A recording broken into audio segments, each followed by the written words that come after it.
Top more US based ఈ learning platform. మీరు కూడా స్లాట్ బుక్ చేసుకోవాలంటే ఈ నెంబర్కి కాల్ చేయండి.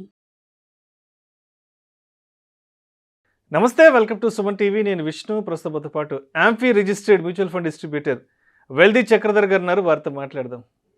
సార్ నమస్తే. సార్ చక్రధర్ గారు. నమస్తే అండి. సార్ చక్రధర్ గారు, ఇప్పుడు మ్యూచువల్ ఫండ్స్లో 15-15-15 ఫార్ములా ఉంది కదా, అంటే ఒక 15 సంవత్సరాల పాటు నెలకి 15,000 చొప్పున 15% రిటర్న్స్ వస్తే 15 ఇయర్స్ తర్వాత ₹1 కోటి వస్తాయనేది మనందరికీ తెలిసిందే కదా. అయితే నిజంగా ఈ ₹1 కోటి రిటర్న్స్ని అసలు ఎంతమంది తీసుకుంటున్నారు, ఎంతమంది 15 సంవత్సరాల పాటు ఆ ఇన్వెస్ట్మెంట్ని అలా ఉండిస్తున్నారు, ఏంటి అసలు ఇది? అంటే ఎంతమందికి వర్కౌట్ అవుతున్నాయి నిజంగా ఈ రియల్ రిటర్న్స్ అనేవి? చాలా మంచి క్వశ్చన్ అండి. యాక్చువల్గా మాకు 2009-2008 నుంచి మనం ఇదే ఫీల్డ్లో ఉన్నాం. చాలా మందిని చూసాము. మ్యూచువల్ ఫండ్స్లో మనం ఆ రోజు చెప్పాము 15x15 అని చెప్పి. కానీ ఇప్పుడు చూడండి, మీకు మంచి ఎగ్జాంపుల్ చెప్తాను. మేము ఆ రోజుల్లో ఏం చేసేవాళ్ళం అంటే, ఇప్పుడు మైక్రోసాఫ్ట్ కానివ్వండి, విప్రో కానివ్వండి, అలా కంపెనీస్కి వెళ్ళేవాళ్ళం, వాకింగ్ చేసేవాళ్ళం. లోపల వెళ్ళాలి అంటే ముందు క్యాంపస్ దగ్గర మనకి సెక్యూరిటీ వాళ్ళ దగ్గర పర్మిషన్ తీసుకోవాలి. వాళ్ళు ఆల్రెడీ పంపిస్తారు, మనకి ఒక టికెట్ పంపిస్తారు, సో పర్సన్ వస్తున్నారు మ్యూచువల్ ఫండ్స్ నుంచి మమ్మల్ని కలవడానికి, అలౌ చేయండి, పర్మిషన్ ఇవ్వండి అని చెప్పి సెక్యూరిటీ వస్తుంది, ఒక మెయిల్ వస్తుంది. వీళ్ళు చూస్తారు, చూసి మా ఐడి కార్డు అన్ని వెరిఫై చేసుకొని, ఓహో మీరు amphi registered certificate sir mutual funds ఒక సెక్యూరిటీ వాళ్ళు అడుగుతారు మమ్మల్ని. అడిగి మమ్మల్ని పంపిస్తే మేము లోపలికి వెళ్ళి వాళ్ళతో డిస్కస్ చేస్తాం. అయితే అక్కడ లోపలికి వెళ్ళిన తర్వాత మైక్రోసాఫ్ట్ ఎంప్లాయీతో కూర్చొని మీకు రిటైర్మెంట్ కాస్ట్ ఎంత అవుతుంది, మీ పిల్లల చదువులకి ఎంత కాస్ట్ అవుతుంది, అవన్నీ చేసి ఒక ₹50,000 ఎస్ఐపి వేయాల్సి వస్తుంది.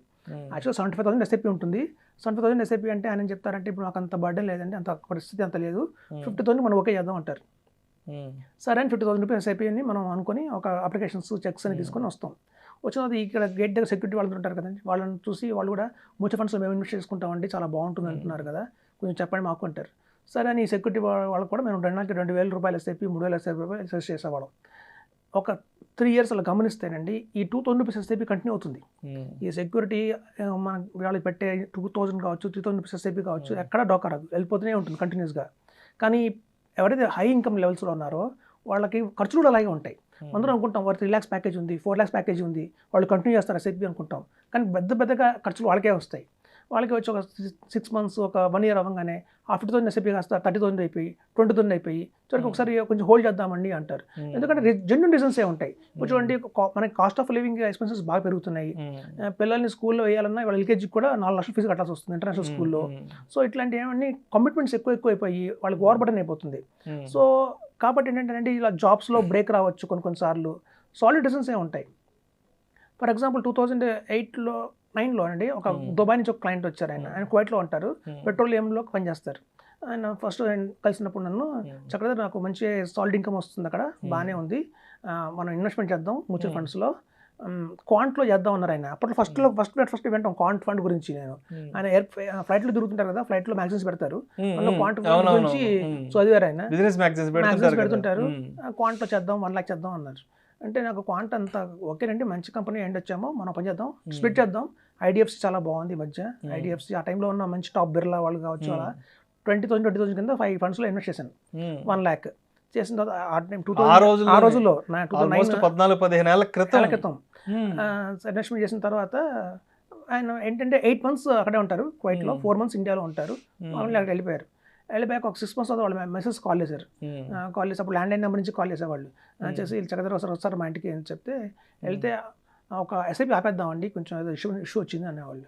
సరే ఒక ఎస్ఐపి ఉన్న వాటిలో ఒక ఎస్ఐపి క్యాన్సిల్ చేసేవాళ్ళు. అంటే ఒక 20,000 ఆపారు. తర్వాత ఒక 6 months అయిన తర్వాత మళ్ళీ ఫోను, మళ్ళీ ఇంకో ఎస్ఐపి ఆపిద్దాం, ఇంకొక 40,000 ఆపారు. సో ఇట్లా అప్ అండ్ డౌన్స్ అన్ని వస్తూనే ఉన్నాయండి. అప్పుడు నాకు అర్థమైంది, మనం 2014 దాకా కూడా చూశాను, ఇట్లా చాలా మంది ఎస్ఐపిస్ మొదలు పెడతారు, కానీ జెన్యూన్ రీజన్స్ వల్లే వాళ్ళ ఇంట్లో ఫైనాన్షియల్ ప్రాబ్లమ్స్ కావచ్చు. చాలా మంది అనుకుంటారంటే మార్కెట్ వాలిటాలిటీ అనుకుంటారు. మార్కెట్ వాలిటాలిటీ కరెక్టే, కానీ ప్రతి ఒక్క హ్యూమన్ లైఫ్ కూడా వాలిటాలిటీయే. ప్రతి ఒక్క మనిషి జీవితంలో కూడా అప్ అండ్ డౌన్స్ ఉంటాయి. ఒకసారి జాబ్లో అప్ అండ్ డౌన్ రావచ్చు, ఫ్యామిలీ ఫైనాన్షియల్గా అప్ అండ్ డౌన్ రావచ్చు, లేదంటే ఫ్యామిలీ ఇష్యూస్ రావచ్చు, హెల్త్లో ఎవరైనా ఇంట్లో పేరెంట్స్ సిక్ అవ్వచ్చు, రీజన్స్ ఏమైనా కానివ్వండి, మన లైఫ్ కూడా హ్యాపీ. సో అప్పుడు నాకు అనిపించింది, ఇలా మనం చెప్పే రిటైర్మెంట్ ప్లానింగ్ కావచ్చు, లేకపోతే చిల్డ్రన్ ఎడ్యుకేషన్ కావచ్చు, ఇవన్నీ ప్రైమరీగా తీసుకోవాల్సిన ఇంపార్టెంట్ గోల్స్. సో ఇట్లాంటి గోల్స్ వీళ్ళు ఇలా టైంలో ఆపేస్తుంటే మనం ఎలా అని చెప్పి అప్పుడే నేను బాగా సెర్చ్ చేసి, సో పిఎంఎస్ ఏదో మంచి ఆప్షన్ ఉంది, పోర్ట్ఫోలియో మేనేజ్మెంట్ సర్వీసెస్. అప్పట్లో 25 lakhs ఉండేది మినిమం టికెట్ సైజ్. సో ఒక ఎట్లా కొట్లా 25 lakhs ఇన్వెస్ట్మెంట్ చేస్తే ఇంకా వాళ్ళు మళ్ళీ చూసుకోగలదు దీని గురించి, మళ్ళీ ఆ ఎస్ఐపీలని తర్వాత కంటిన్యూ చేయాలా వద్దా అని ఈ టెన్షన్ అంతా ఉండదు కదా అనుకునేవాడిని. 2014లో చాలా మందికి ఎస్ఐపి పిఎంఎస్ గురించి నేను మోటివేట్ చేశాను. చేస్తే అప్పుడు 25 lakhs అంటే పెద్ద అమౌంట్ చక్రధర్, మన దగ్గర 15 lakhs ఉన్నాయి. అప్పట్లో ఇంకొక 10 lakhs కొంచెం అరేంజ్ చేస్తానులేండి. నిజంగా మాకు నచ్చింది. ఎందుకంటే మనకి గ్రోయింగ్ స్టేజ్లో ఉన్నప్పుడు ఏమవుతుందంటే లైఫ్లో ఎక్స్పెన్సెస్ పెరుగుతూనే ఉంటాయి. పిల్లలు ఎల్కేజీలోనే మనం లక్షలు కట్టాల్సిన ఫీజు, వాళ్ళు 7th class వచ్చాక ఇంకా ఎక్కువ అవుతుంది బర్డెన్. సో అట్లా మనకి లైఫ్లో ఎక్స్పెన్సెస్ పెరుగుతాయి తగ్గవు. కాబట్టి ఈ కమిట్మెంట్స్ కూడా కదా, ఇప్పుడు ఒక హోమ్ లోన్కి ఎలా ఏమే కమిట్మెంట్ ఉంటుందో రిటైర్మెంట్ ప్లాన్ కూడా ఎస్ఐపి కమిట్మెంట్. ఈ కమిట్మెంట్స్ మనం నెరవేరుస్తామా నెరవేర్చలేమా, హెల్త్ సహకరించదా, ఇట్లాంటివన్నీ వాళ్ళ మైండ్లో కూడా నడుస్తున్నాయి. సో ఒకసారి ఇన్వెస్ట్మెంట్ చేసి వదిలేస్తే ఈ ప్రాబ్లం మనకు ఉంటుంది కదా అన్న థాట్లో వాళ్ళు ఉన్నారు. సో 2014లో మనం చెప్పినప్పుడు వాళ్ళు చాలా మంది కూడా 25 lakhs చేద్దాం ఇష్టపడ్డారు. బట్ అన్ఫార్చునేట్ ఏంటంటే అంత పెద్ద అమౌంట్ అప్పట్లో లేదు. 2019లో వచ్చేసరికి ఏమైందంటే ఈ మినిమం టికెట్ సైజ్ కాస్త ఈ 25 lakhs పిఎంఎస్ అనేది 50 lakhs అయిపోయింది. సో 50 lakhs అయ్యేసరికి అందరూ కూడా చాలా మంది ఇన్వెస్ట్ చేద్దాం అనుకున్న వాళ్ళు కూడా మన వల్ల కాదులేండి, ఇంకా మనం ఎస్ఐపి మోడ్లోనే వెళ్దాం, ఆపుదాం, బ్రేక్ తీసుకుందాం, ఇన్వెస్ట్ చేద్దాం, మళ్ళీ బ్రేక్ తీసుకుందాం, ఇన్వెస్ట్ చేద్దాం అలా అనుకునేవాళ్ళు.